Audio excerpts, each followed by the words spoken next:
সুবহানাল্লাহ সুবহানাল্লাহ।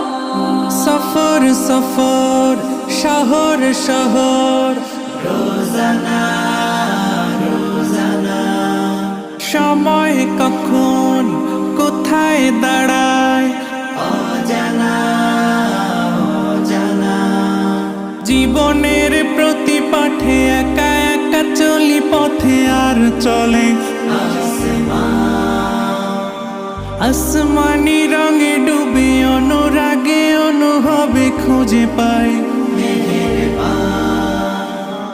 সুবহানাল্লাহ ওয়ালহামদুলিল্লাহ।